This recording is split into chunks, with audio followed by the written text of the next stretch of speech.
ನಮಸ್ಕಾರ ಪ್ರೀತಿಯ ವೀಕ್ಷಕರೇ, ನೀವು ನೋಡ್ತಾ ಇದ್ದೀರಾ government jobs news Shashikala YouTube channel. ಇವತ್ತಿನ ಉದ್ಯೋಗದ ಮಾಹಿತಿ ಈ ರೀತಿಯಾಗಿದೆ. ಕರ್ನಾಟಕ ಆರೋಗ್ಯ ಇಲಾಖೆ ನೇರ ನೇಮಕಾತಿ 2026 ಇಲಾಖೆಯಲ್ಲಿ ಖಾಲಿ ಇರುವ ವಿವಿಧ ಹುದ್ದೆಗಳಿಗೆ 10ನೇ ತರಗತಿ, ದ್ವಿತೀಯ PUC, ಪದವಿ, BSc ನರ್ಸಿಂಗ್ ಶೈಕ್ಷಣಿಕ ಅರ್ಹತೆ ಪಡೆದ ಪುರುಷ ಮತ್ತು ಮಹಿಳಾ ಅಭ್ಯರ್ಥಿಗಳಿಂದ ಹುದ್ದೆಗಳಿಗೆ ಅರ್ಜಿ ಆಹ್ವಾನಿಸಲಾಗಿದೆ.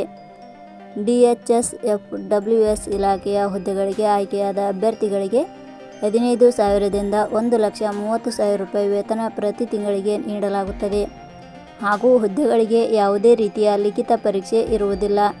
ನೇರ ನೇಮಕಾತಿ ಮೂಲಕ ಆಯ್ಕೆ ಮಾಡಲಾಗುತ್ತದೆ. ಆಸಕ್ತರು ಮಾಹಿತಿಯನ್ನು ಪೂರ್ತಿಯಾಗಿ ನೋಡಿ ತದನಂತರ ಹುದ್ದೆಗಳಿಗೆ ಅರ್ಜಿ ಸಲ್ಲಿಸಿ.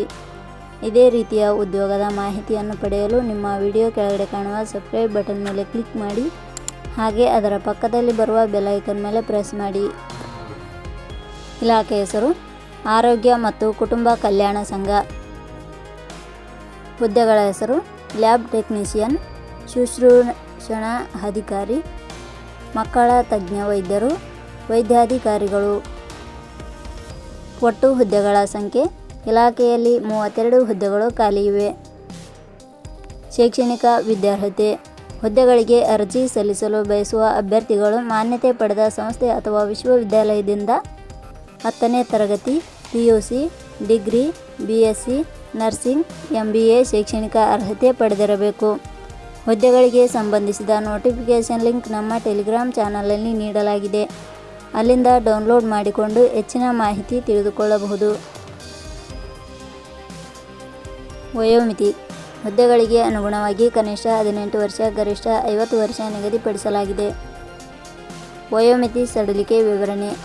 ಆರೋಗ್ಯ ಮತ್ತು ಕುಟುಂಬ ಕಲ್ಯಾಣ ಸಂಘ ಇಲಾಖೆಯ ನಿಯಮಗಳ ಅನುಸಾರ ವಯೋಮಿತಿಯಲ್ಲಿ ಸಡಿಲಿಕೆ ಇರುತ್ತದೆ. ವೇತನ ಶ್ರೇಣಿ ಆಯ್ಕೆಯಾದ ಅಭ್ಯರ್ಥಿಗಳಿಗೆ ಇಲಾಖೆಯ ನಿಯಮಗಳ ಅನುಸಾರ ಮಾಸಿಕವಾಗಿ 15,000 ರಿಂದ 1,30,000 ವೇತನ ಶ್ರೇಣಿ ಇರುತ್ತದೆ. ಅರ್ಜಿ ಸಲ್ಲಿಸುವ ವಿಧಾನ.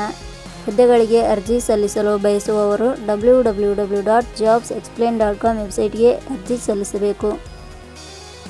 ಆಯ್ಕೆಯ ವಿಧಾನ.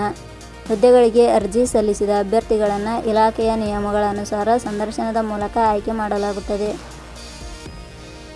ಅರ್ಜಿ ಶುಲ್ಕ. ಇಲ್ಲಿ ಯಾವುದೇ ರೀತಿಯಾದ ಅರ್ಜಿ ಶುಲ್ಕಗಳು ಇರುವುದಿಲ್ಲ. ಉದ್ಯೋಗದ ಸ್ಥಳ ಕರ್ನಾಟಕ. ಪ್ರಮುಖ ದಿನಾಂಕಗಳು. ಅರ್ಜಿ ಸಲ್ಲಿಕೆ ಆರಂಭದ ದಿನಾಂಕ 5/5/2026. ಅರ್ಜಿ ಸಲ್ಲಿಕೆ ಕೊನೆಯ ದಿನಾಂಕ 20/5/2026. ಕೊನೆಯ ಪದಗಳು.